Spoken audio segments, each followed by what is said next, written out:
Baik, hari ini kita akan bahas lanjutan dari AI Search. Minggu lalu kita sudah mulai. Masih dalam uninformed search ya, atau ada juga yang menyebut blind pencarian ya. Search ini kan pencarian AI ya, pencarian cerdas. Jadi kalau uninformed, perhatikan ini artinya tidak atau belum menggunakan informasi tertentu dalam proses pencariannya, sehingga disebut blind search ya, pencarian buta. Nah, salah satu metode dari uninformed search ini adalah uniform cost search. Salah satunya adalah uniform cost search. Nah, karena minggu lalu kita udah bahas ada BFS, ya, metode awal ya dari search, yaitu BFS dengan DFS. Maka nanti akan kita bandingkan apa sih bedanya UCS ya, uniform cost search ini dengan yang minggu lalu, breadth first search dengan depth first search. Ya, nanti ada percobaan dengan kita pakai Python ya. Kita kuliah ini untuk Anda cobakan bagaimana sih penerapannya dari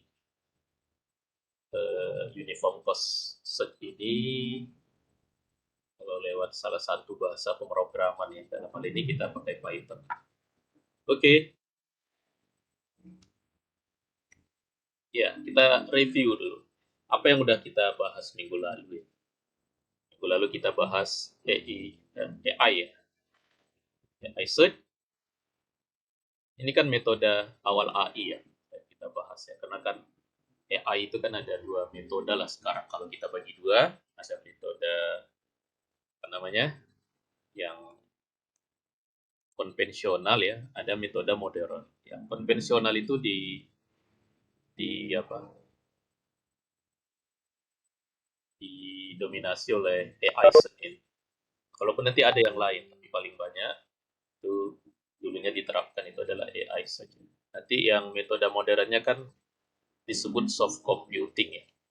Itu di kuliah kita waktu pertemuan pertama kan.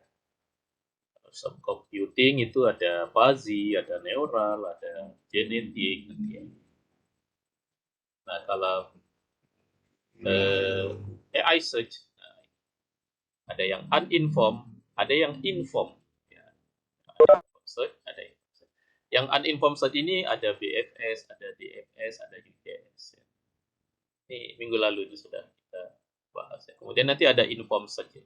Kadang-kadang yang informed search ini disebut juga heuristic search. Juga heuristic search. Ya, ini contohnya macam-macam. Walaupun banyak yang mirip ya. Ya, ada hill climbing, greedy, A-star algorithm. Nah, hari ini kita akan bahas ini. Uniform cost search. Kembali urutnya. Uniform cost search. Nah, Anda harus ingat lagi bahwa seperti yang sudah kita bahas minggu yang lalu, bahwa AI search ini di dalam kita nanti menganalisa, ya, menganalisa cara kerjanya, kita menggunakan struktur tree atau nanti graph ya. Di dalam kasus awalnya graph, tapi waktu kita analisa nanti pakai tree, struktur data ya. Oke. Nah, ini kita review juga sebentar ya, supaya Anda ingat lagi tentang gimana sih kemarin itu cara kerja BFS dengan DFS. Ya, jadi kalau yang kiri dev first search dulu ya. Kalau dev first search, ini kalau ada ini diagram tree ya namanya. Diagram tree. Kalau dev first search kan begini ya, dari A ke B, B ke D, dari D ke H. Nanti H udah habis ke cabang yang masih ada. Oh, ini ada E. Habis E, I udah habis ke cabang yang masih ada di E, yaitu G. Ini cabangnya udah habis, ini udah habis, baru ke C.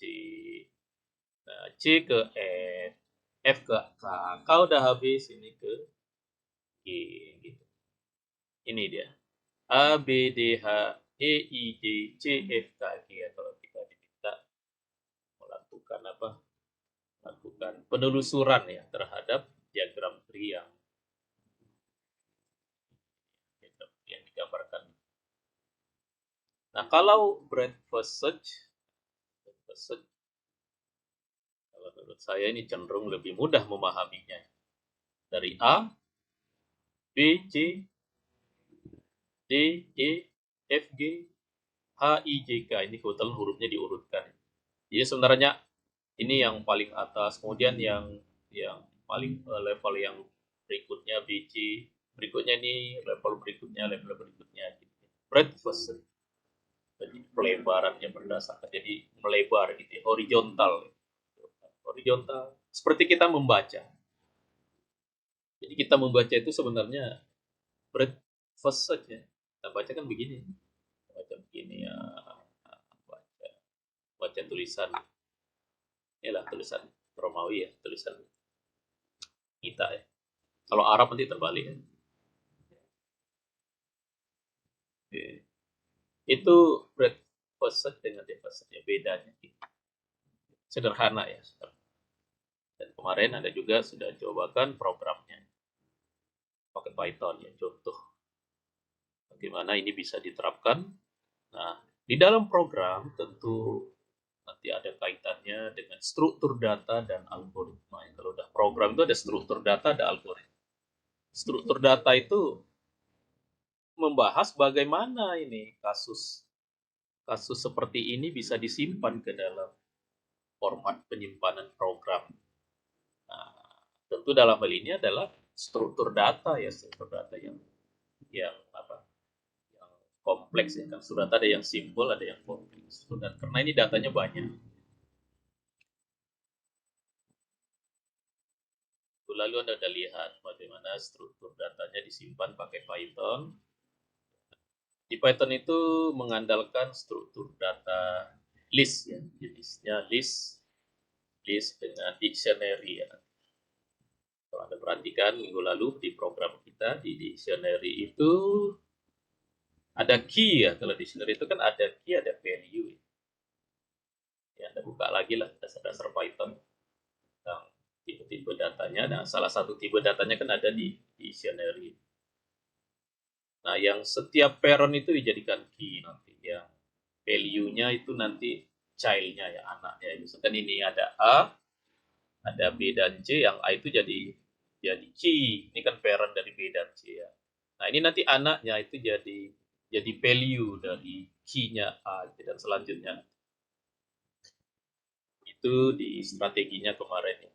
BFS dengan DFS. Oke, kita sekarang mulai masuk untuk melihat yang uniform cost ini gimana sih? Ya, uniform cost ini gimana sih? Ininya apa nih? Cara kerjanya. Nah, untuk mudahnya, saya ambil satu kasus ya. Ini kasus yang banyak digunakan untuk ya riset juga ya. Nanti ada kasus-kasus lain nanti kita bahas juga. Ini nama kasusnya shortest path problem. Masalah pencarian jarak terdekat. Jadi kalau ini kita anggap gambar peta, ya, peta ya, anggap ini gambar peta. Katakanlah ini yang bulat-bulat ini not ya, simpulnya ini adalah kota. Jadi ada kota S, kota A begitu ya. Kemudian ini ada angka di antara S dengan A, ada jalan, ada dihubungkan dengan garis. Kemudian ada angka. Nah, angka ini katakanlah jaraknya.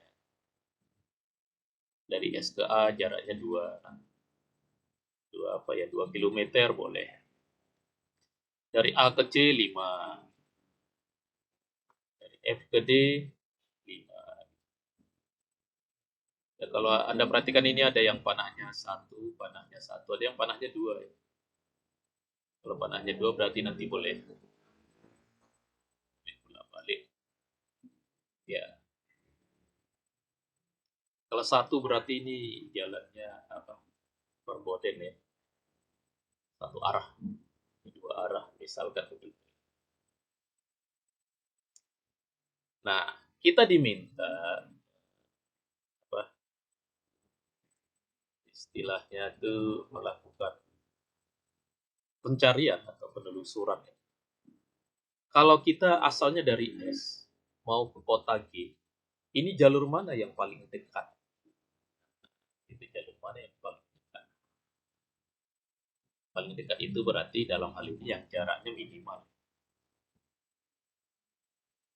Nah, itu problemnya, problem-problem seperti ini, itu namanya shortest path problem. Shortest path problem. Dan kasus ini bisa dipecahkan pakai depth first, bisa pakai breadth first, bisa pakai uniform first. Nah, kita mau lihat ini ketiga-tiganya mana sih yang lebih baik gitu.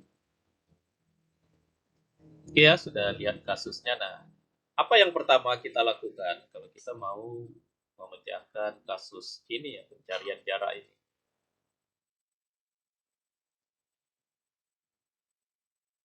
Apa yang pertama kita lakukan? Nah, karena kita mau apa? Di dalam menganalisa search ya, biasanya kita pakai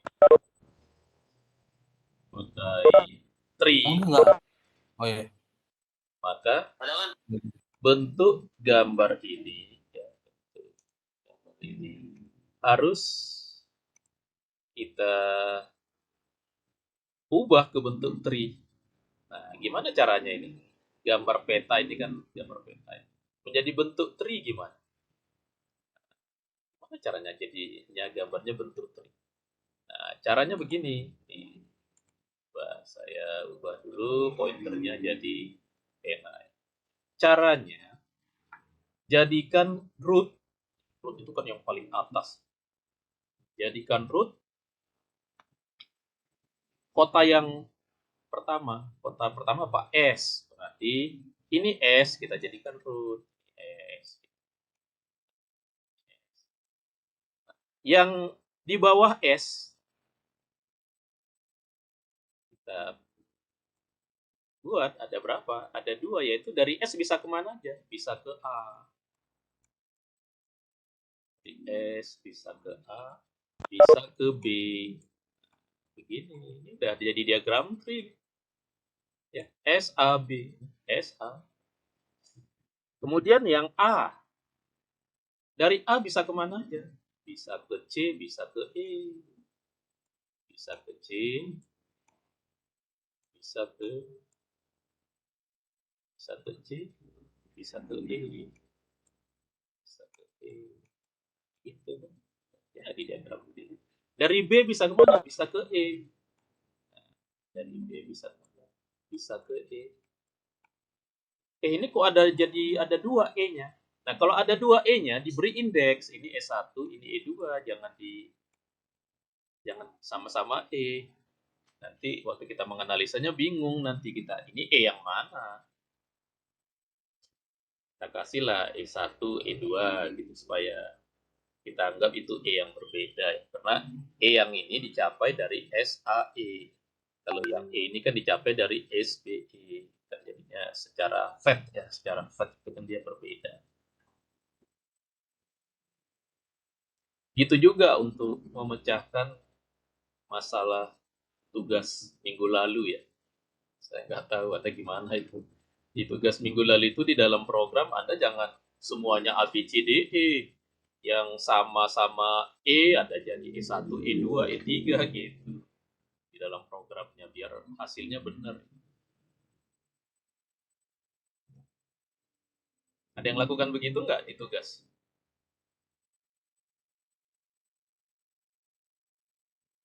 Enggak, Pak. Enggak ya, di namanya satu aja. Ya, pasti hasilnya salah. Iya, Pak. Kalau namanya sama, salah. Iya. Kenapa salah? Karena jadinya karena programnya itu kan ada melihat apakah di dalam kemarin kan pakai antrian itu ya, kita pakai waktu breakfast ya pakai antrian. Di antriannya kan di C, yang di C itu hanya datanya ada atau enggak. Ya kalau enggak ada, nah, gitu. Kalau sama-sama A ya jadinya 1. Ya ini kita lanjut dulu ya. Ini SAC. SAC. Nah, ini C. Setelah C ada D. Nah, sini D. Kan cuma satu ya. SAE. SAE. Setelah E bisa ke F. Setelah E bisa ke F.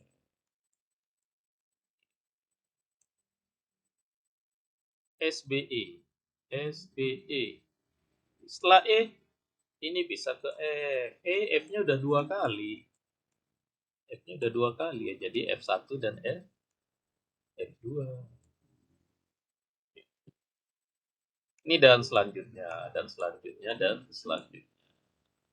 Itu. Maka jadilah nanti dari peta, gambar peta ini ya, menjadi diagram tree.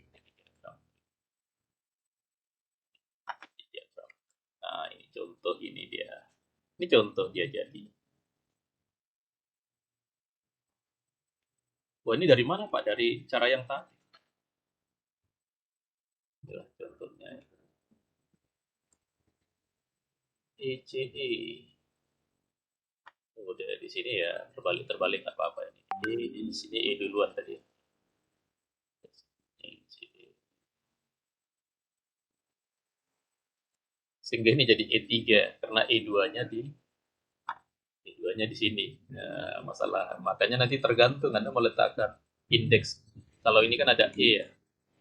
E2-nya di sini. Kalau kita tadi kan E2-nya di sini. Gimana ada cara menggambarkan dan memberinya indeks. Tidak masalah.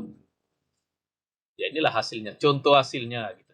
Dan jangan lupa, oh ya ini di sini diberi angka ya. Ini misalnya tadi SA 2, oh di sini 2. SB 3, di sini 3 gitu. AC mana ya? AC 5.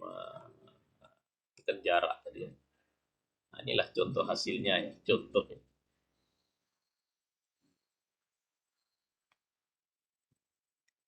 Nah, kalau gambarnya itu adalah gambar keseluruhan, ya kalau gambarnya gambar keseluruhan, maka itu disebut dengan state space. State space. Ruang keadaan.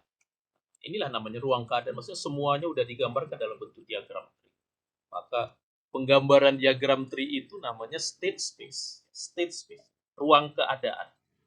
Karena nanti setiap node, ini kan yang bulat-bulat ini kemarin kita sebut. Setiap node itu disebut satu state. Satu state untuk kasus ya. Nanti kasusnya semacam-macam state. Maka ketika kita menggambarkannya dalam bentuk diagram seperti ini disebutlah state space ya. Sekali lagi state space sama di buku-buku AI sangat umum gitu ya istilah state space ini.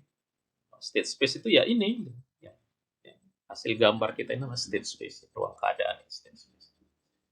Dari gambar ini kita belum tahu ini solusinya mana gitu dari S ke G itu yang bagusnya yang mana gitu belum tahu gitu.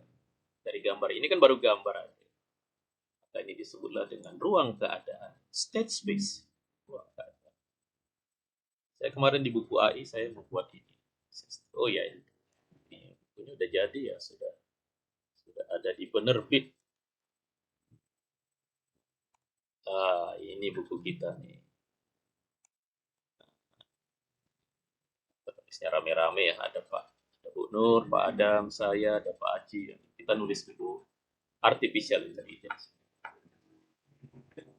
Ini materinya kita ini. Materinya kalau saya kan buat yang ruang keadaan ya.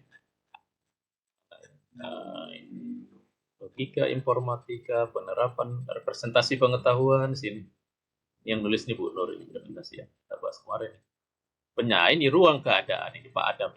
Pencarian dalam ruang keadaan. Nah, ruang keadaan itu yang tadi. Nah, ini Pak Adam membahas BFS, DFS ya. Nah, ini saya pencarian dalam ruang Nanti heuristik ya, saya bahas yang heuristik. Tadi ada heuristiknya. Saya bahas ada generation test, hill climbing, ini Astar ya. Vespers. Atas Vespers ini ada Astar. Ya, ini buku. Jadi kita jadikan buku ini di Bacar ya.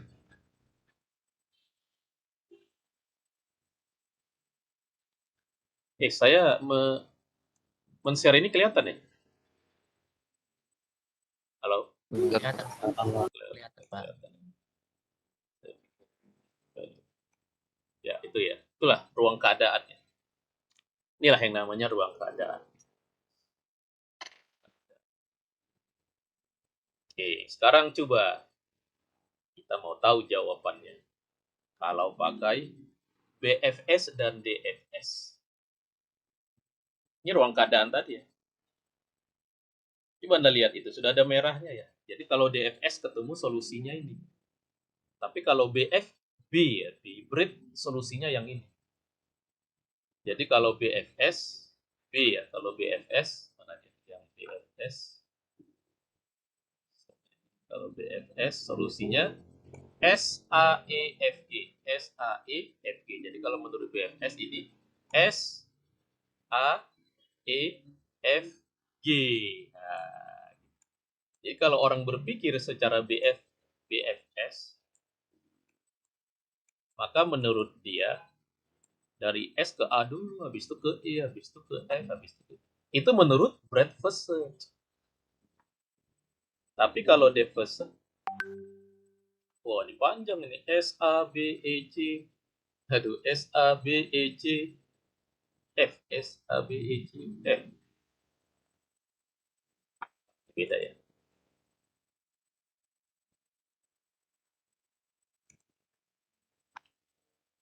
S A S A apa? Kan enggak? S S A B E S S A B E C S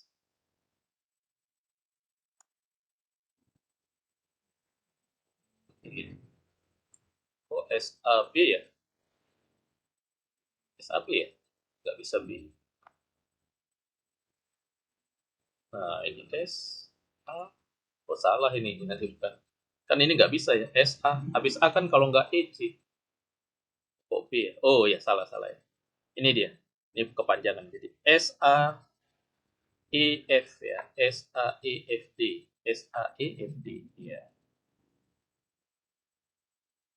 S S S A E F D G ya. Jadi yang hijau ini orang yang berpikir secara DFS.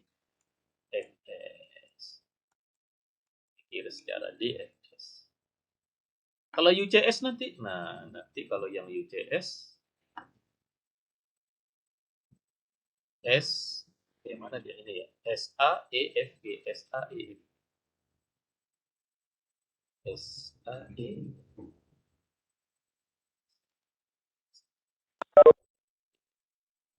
warna lain nih, warna apa? Kuning. S A E F G. Oh, ini kebetulan sama dia dengan BFS ya. Nah, ini apa ini tadi? UCS. Gitu dia.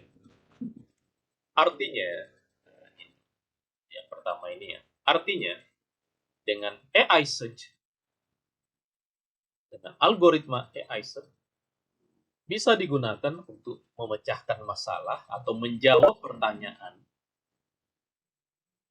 untuk melakukan perjalanan dari satu kota ke kota lain yang alternatifnya banyak. Jarak yang paling dekat itu yang mana? Jadi AI search bisa menjawab. Nah, AI search bisa menjawab. Sehingga kalau Anda melihat sekarang ada program-program yang pakai GoPay atau GoPay apa Gojek ya. Itu kan ada petanya ya, atau Google Map dan sebagainya yang sering memberikan alternatif, memberikan apa? Oh, lewat sini ya, lewat sini, lewat sini gitu. Wah, kok bisa tahu ya? Kok dia tahu lebih baik lewat sini, lewat sini. Nah, itu memanfaatkan algoritma AI saja. Kan algoritma AI. Ya, tentu aja nanti tergantung petanya, tergantung kriterianya. Kalau ini kan kriterianya jarak. Kalau di Google Map kriterianya nambah, selain jarak adalah kemacetan. Kemacetan itu diberi nilai. Jadi kalau nilainya 10 berarti sangat macet, nilainya 3 berarti kurang macet gitu misalkan. Atau mungkin diberikan lagi apa gitu, kalau kita mau melakukan perjalanan kan pertimbangan kita nggak hanya cuma jarak, pertimbangan lain. Nah, intinya itu bisa dipecahkan dengan AI set, dan itulah contoh AI set itu bisa digunakan untuk memecahkan masalah.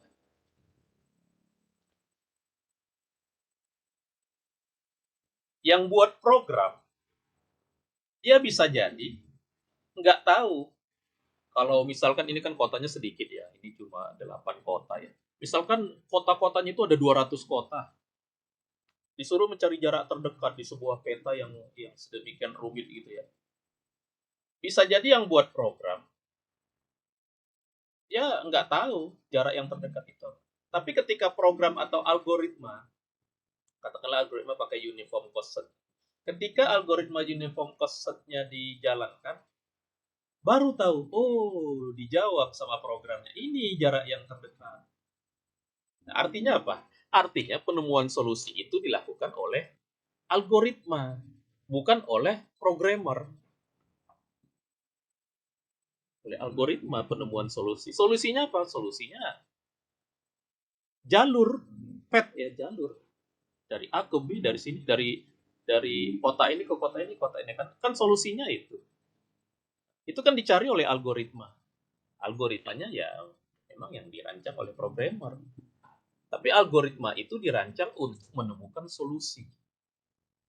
Itulah kemarin makna kita kan ada kata-kata mandiri. Makanya ini masuk kepada algoritma AI, artificial intelligence. Masuk dia ke dalam artificial intelligence. Gitu. Oke, sekarang cara kerjanya. Gimana Pak? Kok bisa? Nah, kalau yang breakfast dengan deficit Anda ya sudah inilah ya, tahu ya. S ini pertama ini ya, breakfast dulu ya. Breakfast ini pertama pasti yang pertama itu tentu S. Habis S A dan B. Ya, S A dan B. Habis itu di bawah A1 ada E dan C1. Habis itu E. Oh ya, ini tadi kita belum ini ya. Jadi S itu initial state, G itu goal state. Nah, G itu goal state. Jadi kita eh, apa penelusuran ini akan berhenti kalau kita ketemu G. Saat G-nya kita generate istilahnya ya. Saat kita G-nya mau kita cari, mau kita buatkan anaknya, pada saat itu kita berhenti. Oke, oke ya, coba kita lanjut lah ya tadi S A, jadi S A B. Gitu. Tadi kita hilangkan lagi, ulang ya. Nah, jadi ini S. S saya garis bawahi karena nanti ada A, ada B. A ini saya garis bawahi karena di bawahnya ada E, ada C. Ini B baru saya garis bawahi karena di bawahnya ada E, gitu. Kan gitu ya cara penelusurannya. Di bawah A ada E, ada C, ada E, E, ada C, dan ada E. Nah, di bawah E ada F1. Di bawah C1 ada D1. Di bawah E3 ada F3. Kita udah sampai sini ya. Sampai sini. Oke. Kemudian di bawah E1 ada F1. Di bawah C1 ada D1, di bawah E ada F. Kemudian di bawah F1 ada D2 dan ada G.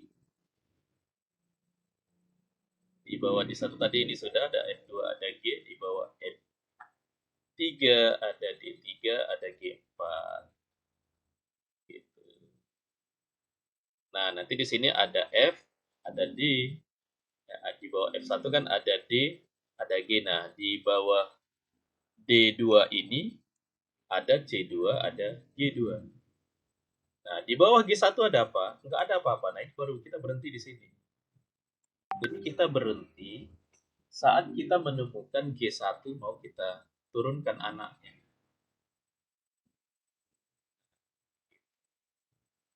Ini pasti bingung ya. Makanya pakai ini. Pakai gambar seperti ini ya. Ini ya. Coba. Ini biasanya kalau di papan tulis enak ya. Saya gambarkan di mana ya. BFS ini ya. BFS dulu ya. Pakai pena yang agak terang. Penanya kalau kuning agak terang. Pakai ini aja. Nah, lihat. Begini ya. Jadi kita penelusurannya gini. Ini BFS ya. Ini BFS. Saya mana di sini ya. Ini BFS. BFS. Yang jelas nanti hasilnya, hasil penelusuran itu ini deh. Cuma ini dari mana? Ini harus mengikuti penjelasannya. Jadi gini, BFS.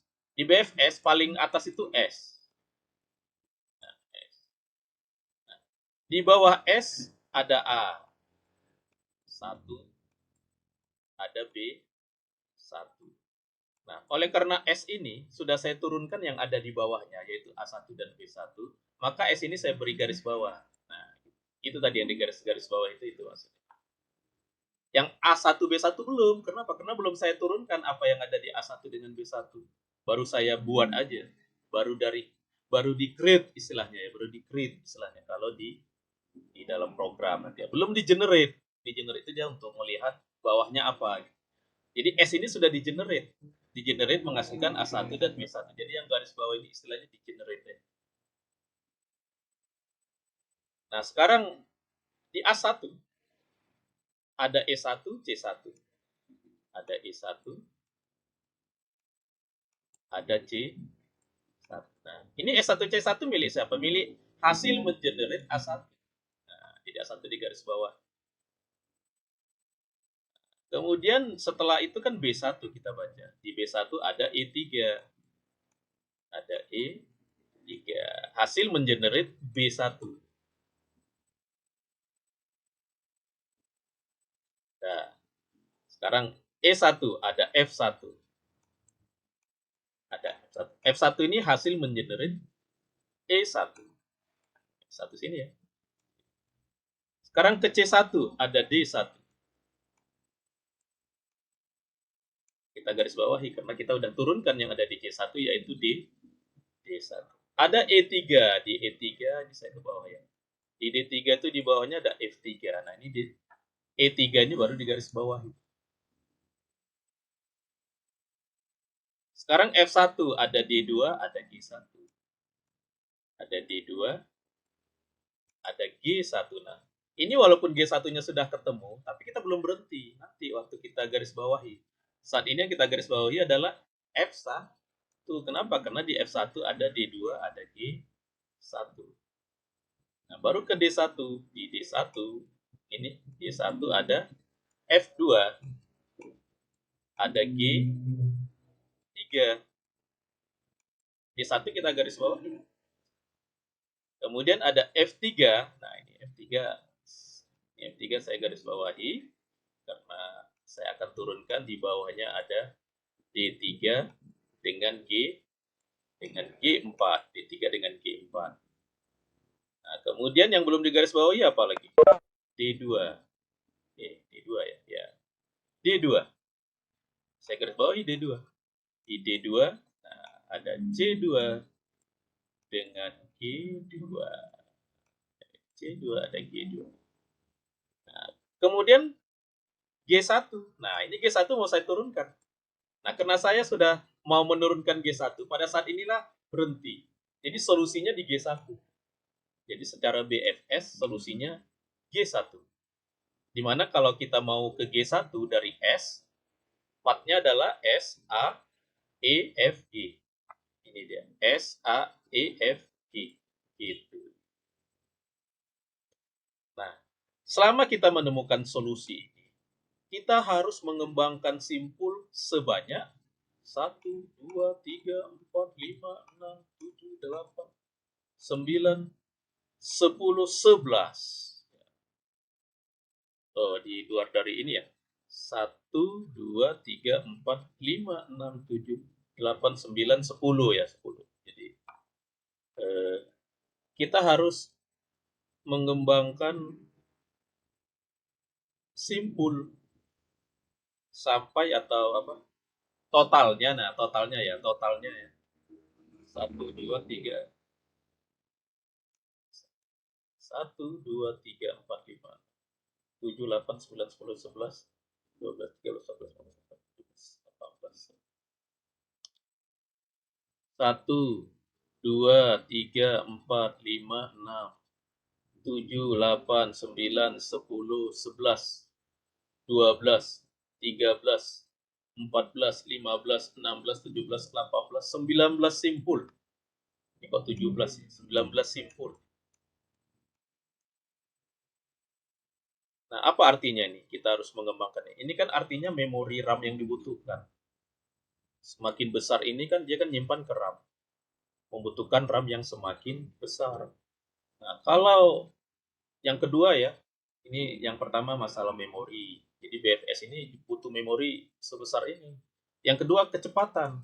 Semakin banyak simpul yang kita harus buat berarti semakin lambat. Semakin sedikit semakin cepat. Nah, untuk sementara kita mengukurnya ini di sini 19 ya. 17. Gimana ngitungnya 17 kemarin ya? Salah hitung ya kemarin. 1, 2, 3, 4, 5, 6, 7, 8, 9, 10, 11, 12, 13, 14, 15, 16, 17, 18, 19 ya. 19. Itu dengan breakfast. Oke. Nah, kalau dev first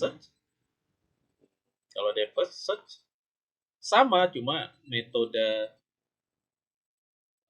penelusurannya kan yang berbeda kan. Pertama S, ini kalau dev first pertama S. Di bawah S ada A, ada B. Ya. Di bawah S ada A, ada B. Nah, karena S sudah saya kembangkan, maka saya garis bawahi S.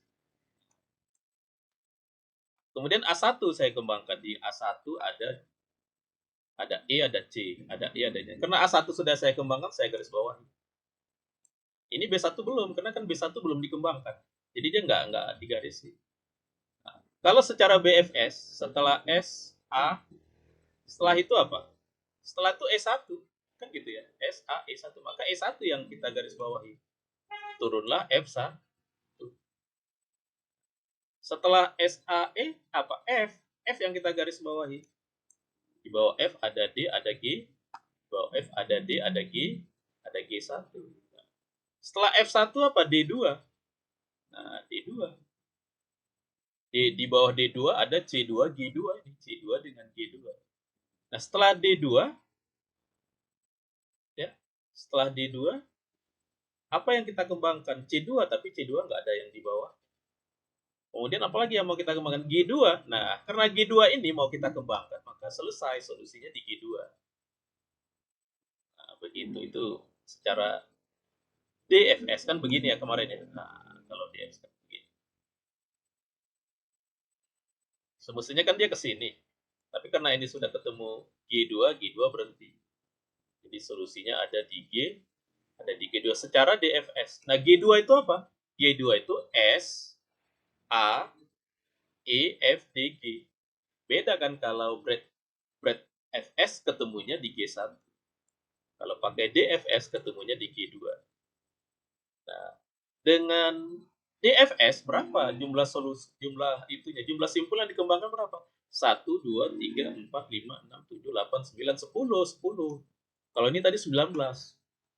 10 jumlah simpulnya. Nah, langkahnya S, A, E, F, D, G ini butuh 6 ya, butuh mengunjungi 5 kota. 1, 2, 3, 4, 5. Kalau ini butuh mengunjungi 4 kota. 1, 2, 3, 4. Tapi kalau kita lihat ininya, jarak kilometernya, nah, disebut cost ya. Dengan BFS ini 10 kilometer. Nah, S, A, E, F, G itu kalau kita jumlahkan itu 10 kilometer.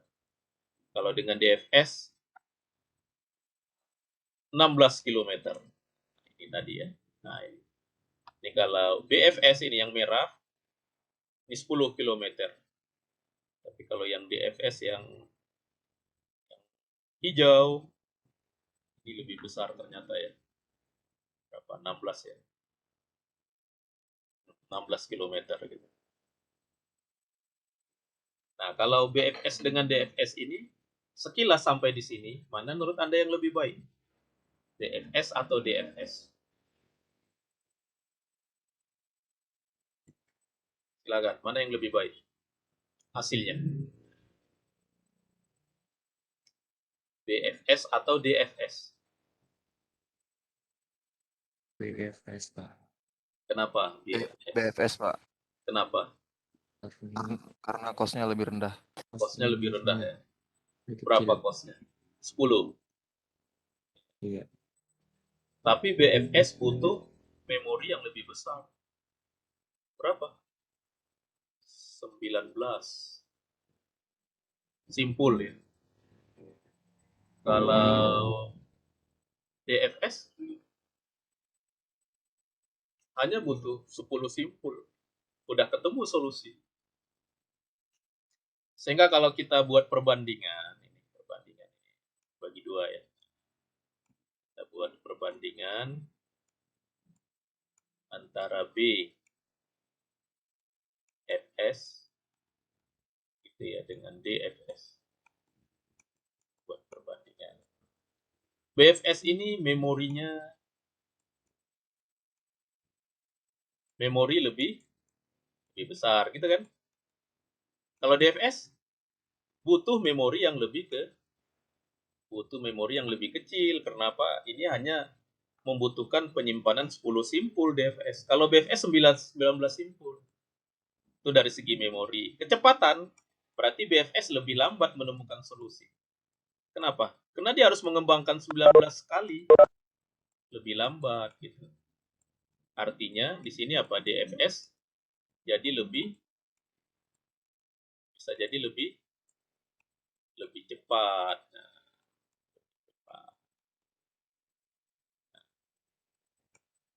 Dari segi langkah, BFS lebih sedikit langkahnya. Maksudnya jumlah kota yang harus dikunjungi ya. Lebih sedikit langkahnya. Artinya DFS lebih banyak karena ini solusinya 4 langkah. Artinya 4 kota harus mengunjungi 4 kota. Sementara yang BFS harus mengunjungi berapa kota ini? 1, 2, 3, 4, 5. Mengunjungi 5 kota. Berarti ini langkahnya lebih banyak. Langkahnya dari segi langkah ya lebih banyak. Tetapi ada satu lagi selain langkah adalah cost, jarak tadi costnya. Mana yang lebih bagus costnya ketemu? Kebetulan di sini costnya yang lebih ketemu adalah BFS yang lebih baik. Dan DFS costnya lebih besar karena ya DFS mana costnya 16. Ada mana yang lebih baik?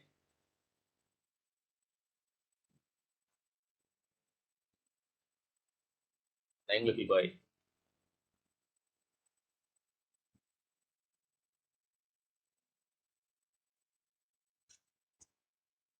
Ya, jadi yang kita kerjakan ini memang merupakan kesimpulan umum dari perbandingan antara BFS dengan DFS ya. Antara breadth first search dengan depth first search. Coba kita lihat. Kita lihat ya perbandingan.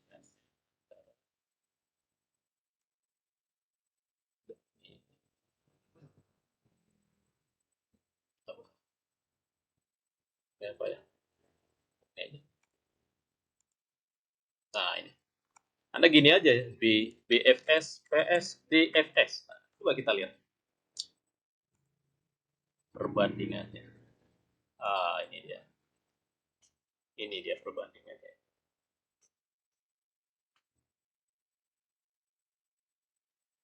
BFS, consume more memory. Benar nggak? Benar kan tadi BFS membutuhkan memori yang lebih banyak. Sedangkan DFS less.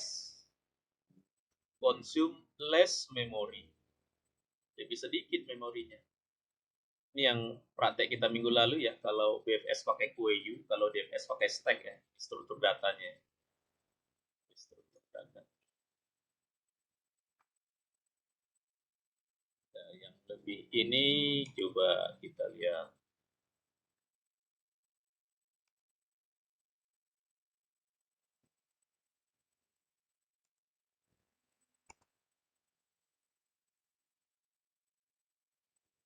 Ya. Jadi perbandingan antara BFS dengan DFS itu ya bersifat umum ya. Yang pertama tadi BFS butuh memori lebih besar dari DFS. Yang kedua, penemuan solusi BFS mana yang lebih cepat? Penemuan solusi mana yang lebih cepat?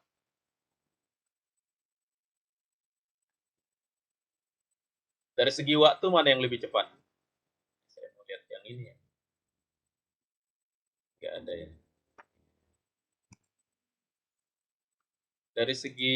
Dari segi penemuan solusi mana yang lebih cepat? Tentu saja yang mengenerate simpul yang lebih sedikit.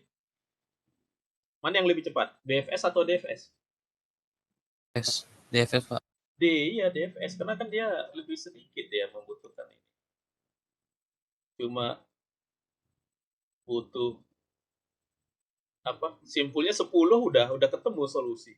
Ini 19 baru ketemu solusi. Artinya antara jumlah memori yang dibutuhkan dengan kecepatan menemukan solusi itu ya sebanding. Semakin sedikit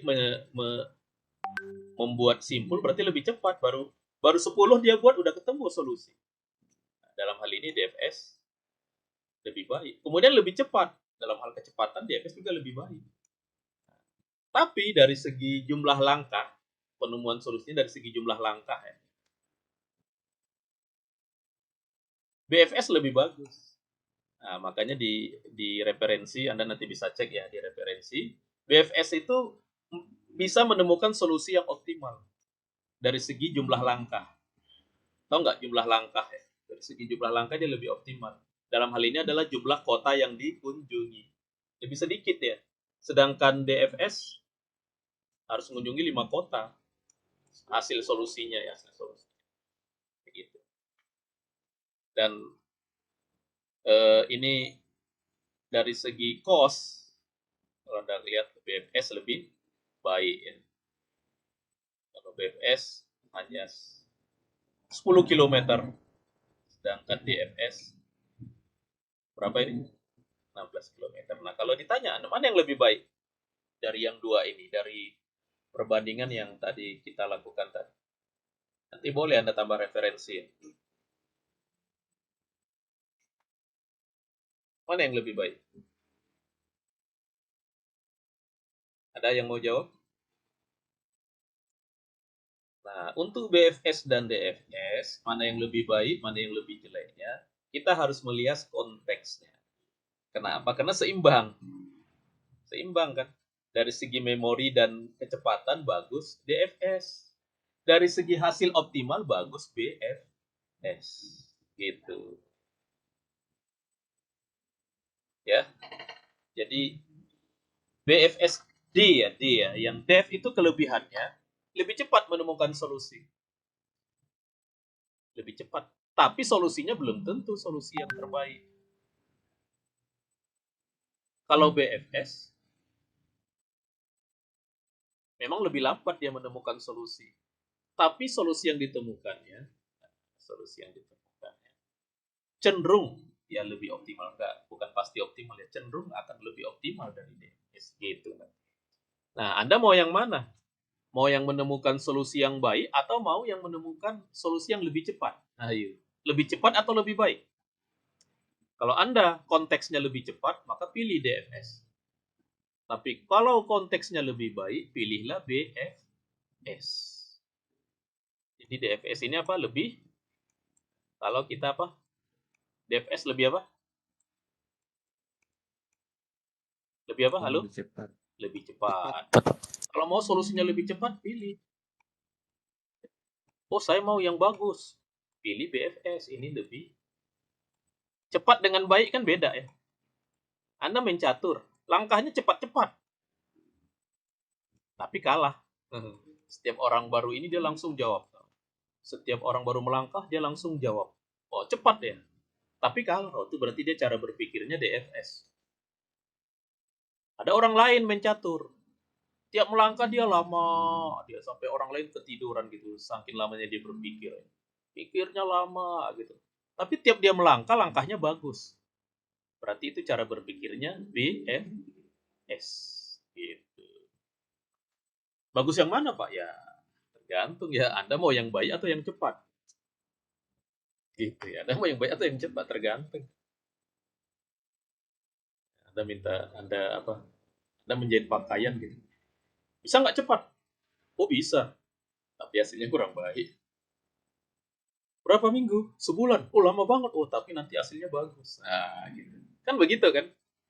Nah, itu tergantung. Mana yang lebih itu? Ya tergantung. Ada orang yang butuh cepat, ada orang yang butuh baik. Itulah perbandingan antara BFS dengan DFS.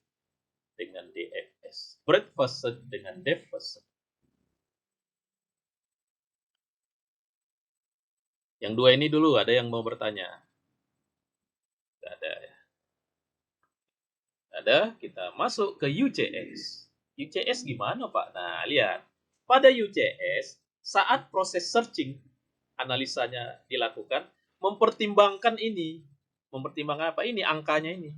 Jadi waktu kita nulisnya, misalkan kan dimulai dari S. S. Saya buat gini 0 gitu. Kenapa 0? Karena dari S itu kan awalnya ya, titik 0 ya, 0. Dari S ada A1. Saya tulis A1. A1 berapa? Nilainya 2. A1 2 gitu. Karena jadi dari sini ke sini itu yang kita tulis jarak dari A1 ke S. Nah, misalkan setelah itu apa? Setelah itu B1. B1 berapa? B1 3. B1 ini ya. B1 3. Kenapa? Karena dari S ke B1 3. Nah, pada UCS setelah S1 setelah S kita ngembangkan yang mana? A atau B? Nah, lihat. Pada UCS kita milih A. Tapi kita milih A kenapa? Karena nilainya lebih kecil dari B. B3 dia 2. Maka yang kita kembangkan A1. Saya garis bawahi A1, lahirlah E1. E1 yang nilainya 5. Lahirlah E1 yang nilainya 5. Dan C1 yang nilainya 7. Dan C1 yang nilainya 7. Anda perhatikan, nilai itu bukan nilai lintasan ya. Tapi nilai total ini 5. 5 itu kan 3 tambah 2. 1, 5, 7. Ini kan sudah ada nilai totalnya. Nah. Oke, sudah ya. Nah, ini dari semua simpul yang ada ini, mana yang nilainya paling kecil? 3, 5, atau 7? 3. Jadi, yang kita lihat itu yang paling kecil dari semua yang sudah ada. Nah, di sini B1 saya garis bawah. Lahirlah E3. mana E3 ini nilainya adalah berapa? 7.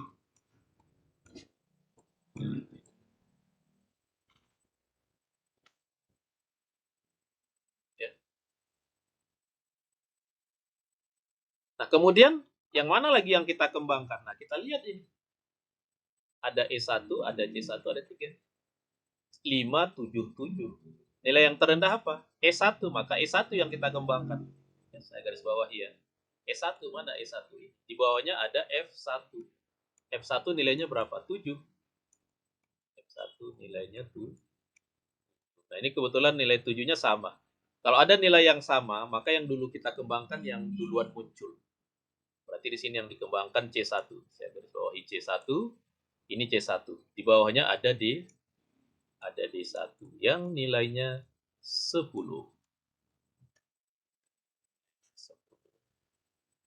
Nah, sekarang yang belum digaris bawahi apa? 7, 7, 10. Nah, ini 7. Berarti yang paling tinggi, yang paling rendah 7 yaitu E3. E3 saya turunkan ada F3. Ada F3 nilainya 9. Sampai sini ya, F3 nilainya 9. Dari yang belum digaris bawahi, yang belum di generate ya, yang paling rendah nilainya adalah ini, F1 7. Mana dia F1? Ini dia F1 7. Nah, saya kembangkan di bawah F1 ada D2, ada G1. Ada D2, ada G1. Oh ya, D2 nilainya 12. G1 nilainya 10.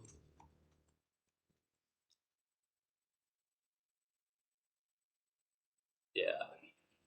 Kemudian mana yang duluan saya kembangkan? Ada yang nilainya 10, ada yang 12, ada yang 9. Yang 9 ini. Yang 9 apa? F3. F3 saya garis bawahi. F3 di bawahnya ada D3 dan G4. Ya. Ada D3 dan G4 nilainya 14 dengan 12. Nah, kalau ada 14, ada 12, ada 10, ada ini juga 10. Mana? 10 ada 2, ada D1, ada G1. Maka yang kita kembangkan duluan yang D1 dulu. D1 ada F2 dan F2 dan G3. Nah, sehingga nanti terakhir ini ada G1 nilainya 10. Karena dia kita garis bawahi maka selesai. Penemuan kita di G1 di sini. Nah, inilah yang ini prosesnya itu begitu ya. Jadi G1 solusinya dengan UCS. Di mana dengan UCS simpul yang dikembangkan itu 15.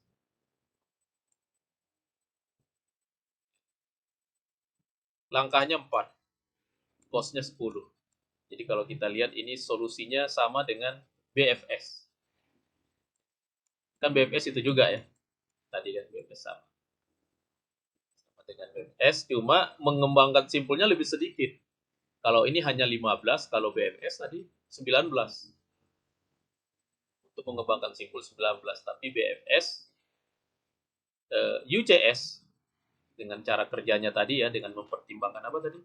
Ini angkanya weight-nya ya, nilai atau cost-nya ya dari satu simpul ke simpul lain itu hasilnya seperti ini. Jadi jumlah langkahnya 4, cost-nya 10, jumlah simpulnya 15. Jadi UCS di dalam mengembangkan simpul berikutnya UCS yang dilihat itu nilai totalnya. Yang nilai total terkecil, kalau yang optimal itu terkecil ya. Yang nilai total terkecil itu yang dipilih untuk dikembangkan selanjutnya. Sedangkan kalau BFS kan berdasarkan levelnya kan kalau BFS. Walaupun UCS ini sebenarnya pengembangan dari breadth-first search. Cuma ya yang dijadikan breadth itu adalah cost-nya. Cost yang nilainya paling kecil. Kalau breadth-first kan levelnya ya, level yang paling kecil itu yang duluan dikembangkan. Oke, itulah uniform cost search. Ya, itulah uniform cost search. Jadi kalau kita bandingkan BFS DFS dan UCS. Untuk kasus yang sedang kita bahas, yaitu kasus pencarian jarak terdekat, metode yang terbaik itu adalah UCS. Karena jumlah simpulnya lebih sedikit dari BFS dan solusinya lebih baik dari DFS. Jadi dia pertengahan. Dia hampir mengambil kedua manfaat antara BFS dengan DFS. Walaupun di sini jumlah simpulnya dia masih lebih bagus DFS ya. DFS itu memang dia lebih cepat ya menemukan solusi. Tapi sayangnya solusinya asalan karena cepat ya. Solusinya asalan dan cost-nya lebih besar tadi kan. Oke, ada pertanyaan dulu tentang uniform cost.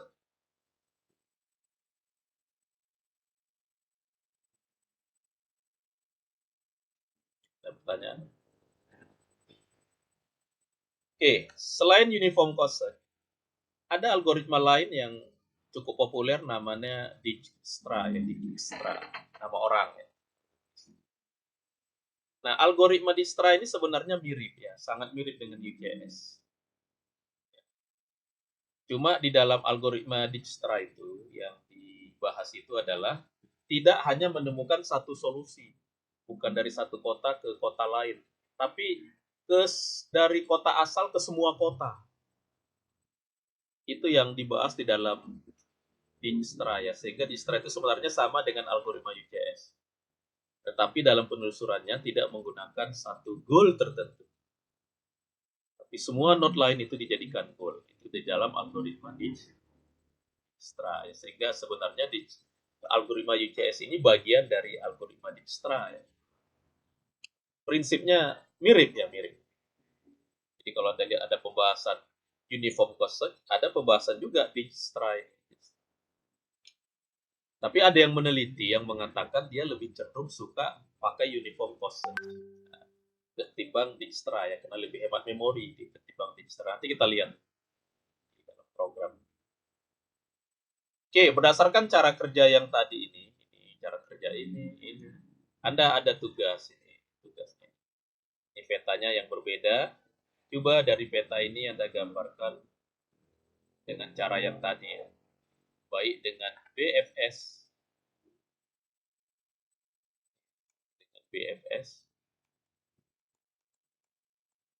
DFS, maupun UCS. Ini untuk penugasan untuk Anda yang pertama ya, ini penugasan yang dari modulnya ya. Oke, kemudian untuk percobaan, untuk memperkaya Anda memahami HIZ ya, yang uninformed ini, nah maka ada program Python yang saya siapkan untuk Anda. Nah, untuk programnya, kasusnya kita buat berbeda ya. Kasusnya ini. Kotanya, ini seperti ini kotanya. Dan arah dan lintasannya seperti ini. Dari B ke C bisa bolak-balik. Dari B ke D2. Ini kenapa bolak-balik bisa beda jaraknya. Ini berarti bukan jarak ya. Mungkin kalau dari B ke C kurang macet. Diberi nilai 1 ya. Kalau dari C ke B mungkin lebih macet. Sehingga diberi nilai 4. Misalkan gitu ya. Masalah pemberian nilai. Jadi kalau mau dari A ke E atau mungkin dari A ke D. Nah, ini contohnya kalau dari A ke E. Kalau dari A ke E, nah ini pertama kan A. Kemudian dari A disimpulkan, dikembangkanlah ada B, ada C. Dari B ke C yang dikembangkan bukan B. Kenapa? Karena C nilainya lebih rendah. Nah, itulah nanti perbedaannya pada uniform cost. Jadi pada uniform cost mengembangkan yang nilainya lebih kecil. Apa? Karena di sini C 3, maka C yang dikembangkan. Di dalam C ada D, ada E. Berikutnya, nah ini kan ada 6, ada 11, ada 5. Mana yang lebih kecil? 5. Maka 5 yang kemudian dikembangkan. Nah, kalau 5 ini nanti solusi ya udah selesai. Selesai bahwa solusinya adalah E. Berarti A, C, E. Berarti A, C, E. Yang jarak costnya 32 ya 5 ini jarak costnya 5. Ini Ini contoh kasus nanti dalam program. Nah, di dalam setiap program kita tentu ini ada algoritmanya ya, ada struktur data dulu. Nah, ini struktur data dulu ya. Kebalik ya. Jadi tentu ada struktur datanya. Gimana cara menyimpan ini?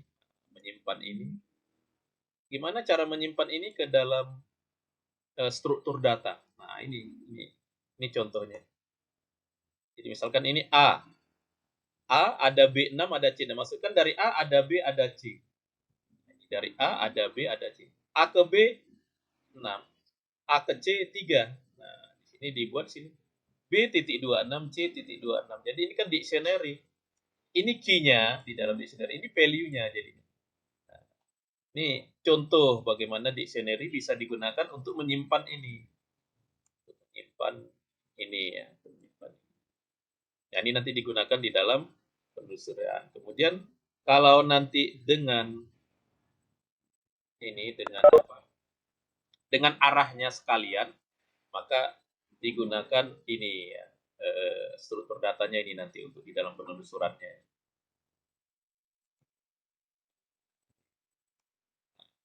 Jadi ada dua struktur data yang digunakan. Ini struktur data penyimpanan diagram, ini yang sekaligus nanti untuk penyimpanan yang mencatat dengan arahnya, wake edge ya.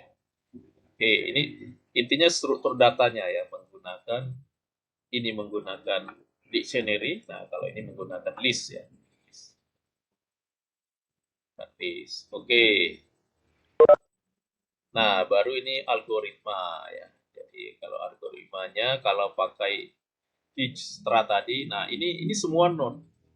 Semua node. Jadi nggak ada, yang ada cuma source saja ya, asalnya.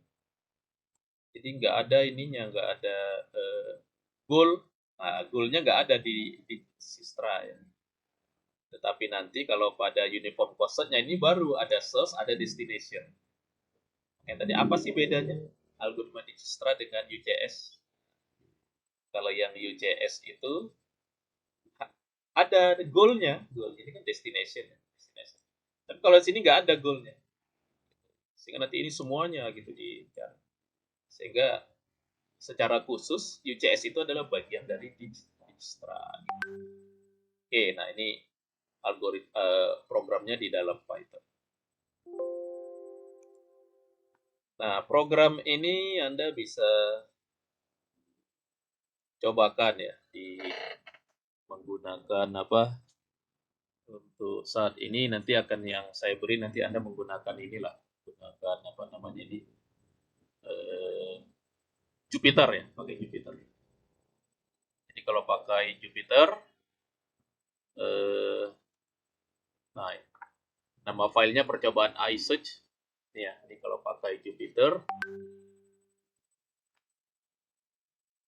ada yang belum mendownload ini, yang belum mendownload Anaconda, ada nggak?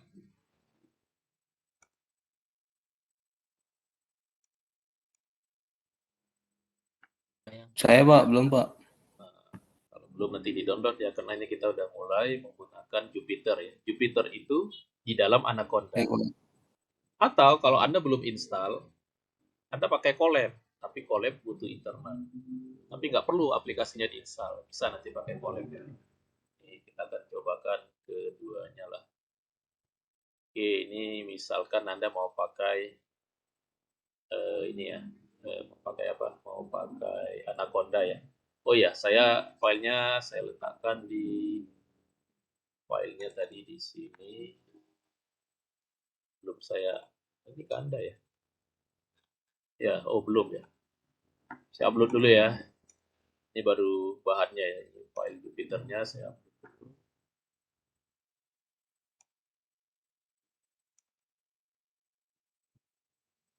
Kuliah.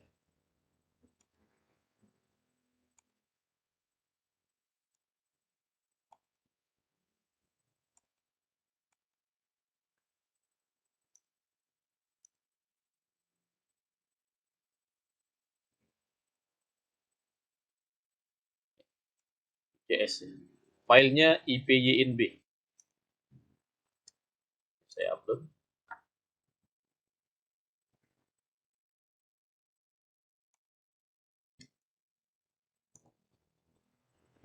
Ya, sambil ini silakan Anda boleh absen, saya buka ya. Jadi nanti ini Anda download, ini file yang untuk percobaannya ya, yang file UJS-nya Anda download. Ini download, letakkan ke direktori Anda ya, Anda mau meletakkannya di mana. Saya download, ya kemana ya.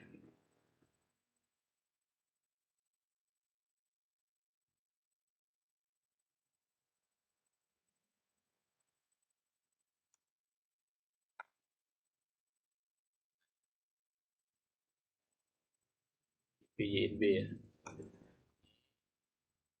Nah ini, contohnya saya letakkan di E. Di E, saya letakkannya di sini. Nah, namanya percobaan Aizen UCS. Nah gitu. Udah? Jadi E tadi. Nah, kalau pakai Anaconda, caranya, lihat ya. Kalau pakai Anaconda, caranya. Jadi kalau pakai Anaconda, Anda ketik di sini Anaconda. Minggu lalu kan udah saya cobakan juga. Anaconda Prom ya. Anaconda Prom. Nah, Anda pertama kali apa ini di sini? Kalau pakai Anaconda pertama kali kita ngapain?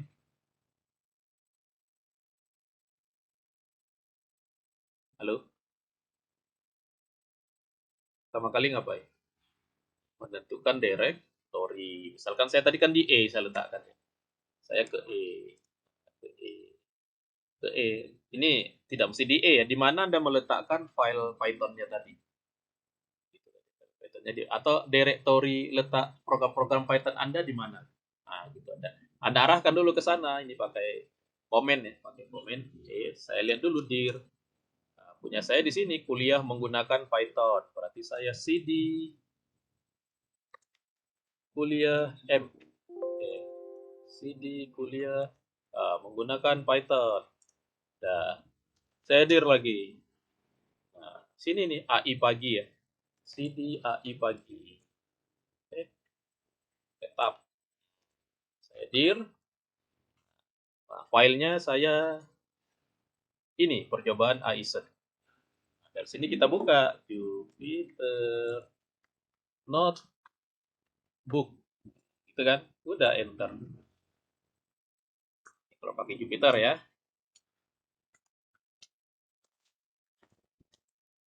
Nah, kita tunggu ini tergantung memori dengan komputer Anda ya.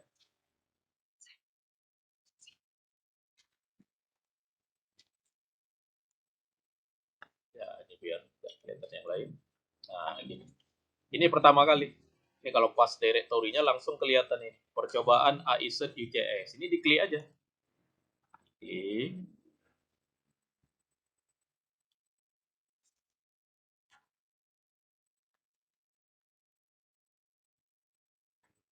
Ya, ini. Ini Anda tinggal jalankan ya. Nah, udah.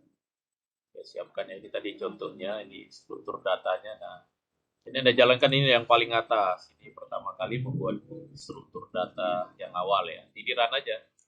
Nah, di hasil dari ini dia ini seperti ini. Kalau kena ada perintah printnya ya. Ya, ini jadi artinya A ke B 6. Ini ke B 6. A ke B 6. Inilah namanya struktur data ya.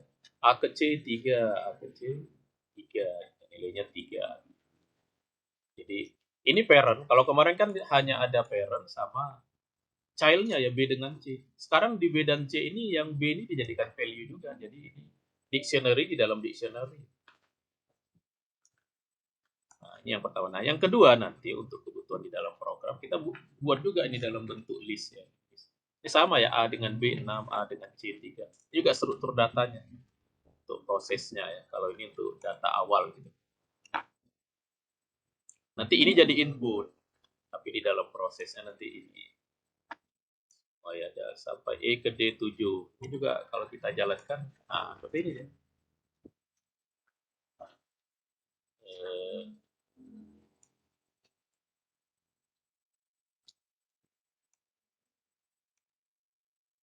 Ya, oke. Nah, kemudian ini algoritma Dijkstra. Dijkstra. Nah, ini kalau ini kita jalankan, ini kan ya nggak menghasilkan apa-apa. Artinya dia hanya menyimpan sebuah fungsi namanya Dijkstra. Kenapa? Karena nanti digunakan di dalam UCS. Nah, UCS ini kan hal yang khusus dari Dijkstra ya. Jadi UCS itu hanya mengambil salah satu destination atau goal, satu goal. Tapi kalau di Dijkstra ini semuanya nanti. Nah, ini kalau ini dihidupkan, ini sengaja saya matikan ya supaya nanti jangan bingung. Ini kalau dihidupkan ini, nah ini udah hidup. Ini kalau dijalankan, nah ini hasil ke semua, Ya. Jadi dari A ke 0, dari A ke A B, dari A ke B 6, dari A ke C 3, dari A ke D 8, dari A ke E 5 gitu. Jadi hasilnya semuanya. Berapa nilai kalau dari A ke B berapa yang paling optimal? A ke C berapa yang paling optimal? A ke D berapa yang paling optimal? A ke E berapa yang paling optimal? Nah, itulah algoritma Dijkstra. Tapi kalau UCS, UCS dia hanya salah satu. Misalkan kita pingin dari A ke D saja, atau dari A ke E saja. Lihat, kalau dari A ke E mana yang lebih optimal? Kalau kita lihat kan ini ya, A, C, E. Maka, nah ini dia. Ini berarti dari A ke E. Kalau saya jalankan, nah 5 A, fatnya apa? Fatnya A, C, E. A, C, E. Gitu, A, C, 5. Kalau mau diganti kita bisa ganti di bukan mau A ke E tapi mau A ke D. Ganti aja ini D. Ini kalau diganti ke D, ini dijalankan. Maka dari A ke D 8, yaitu ABD. ABD. ABD ini 628. Gitu. Ya, ini bisa kita ganti-ganti asalnya dengan tujuannya atau start dengan goal-nya. Atau kalau di program ini disebut source-nya sama destination. Jadi ingat, ada dua struktur data yang kedua algoritma. Yang atas ini struktur datanya. Nah, sehingga Anda di tugas, nah untuk tugas yang praktikumnya, tugas percobaannya ya ini, Anda diminta ini dari peta ini. Mau dilakukan perjalanan dari titik 0 ke 6. Nah, mana jarak yang paling dekat? Ini nilai-nilai angkanya. Ini nama-nama kotanya ini pakai angka. Anda masukkan ini untuk dijawab oleh algoritma UJS ini. Berarti Anda masukkan ini struktur datanya ini ke sini. Seperti ini nanti di dalam jawaban Anda di sini. Nah, ini juga Anda kumpulkan dalam bentuk ini ya. Dalam bentuk apa ini? Dalam bentuk file Jupyter. Oke, jadi Anda bisa cobakan pakai Jupyter kalau di komputer Anda udah ada Jupyter. Nah, tapi ada yang bilang, Pak, saya nggak ada Jupyter. Kalau nggak ada Jupyter, Anda buka Colab. Buka Colab ya. Colab. Kemarin gimana buka Colab? Minggu lalu kan udah ya. Anda ke Google Drive. Ke Google Drive akun Anda ya. Ini kelihatan ya? Halo? Kelihatan Pak. Ya. Pak. Ini kalau Anda nggak mau menginstal Anaconda ya di komputernya. Wah, komputer saya lambat, wah gitu segala macam. Tapi boleh dengan cara lain, dengan syarat Anda punya internet. Caranya Anda masuk ke Google Drive Anda. Nanti harus punya akun Google ya. Google Drive. Ini kelihatan ya Google Drive saya ya? Halo? Kelihatan ya. Caranya new. New. Gimana kemarin? New. More. Ini kelihatan ya? Udah. Ya. Kelihatan ya? New. More. Google Colab. Nah, ini Google. Diklik Google Colab. Jadi Google Colab itu sama dengan Jupyter. Cuma sama Google, Jupyternya diletakkannya di servernya. Sehingga kita nggak perlu install Jupyter, cukup menggunakan Jupyter yang ada di servernya Google. Cuma Google menyebutnya dengan Colab. Nah, ini dia ini. Seperti ini. Colab. Di mana file Anda tadi di open di sini? File. open karena di komputer kita sendiri ya. Kita open ini boleh mau opennya dari open notebook ya, open notebook. Cari di upload. Nah, upload file tadi terserah Anda mau letakkannya di mana ya. Nah, ini saya ngambil yang dari sini aja. Nah, ini. Kan namanya tadi percobaan iSearch ya. Hasil Anda download. Nah, ini dibuka aja nih udah, diklik open. Open.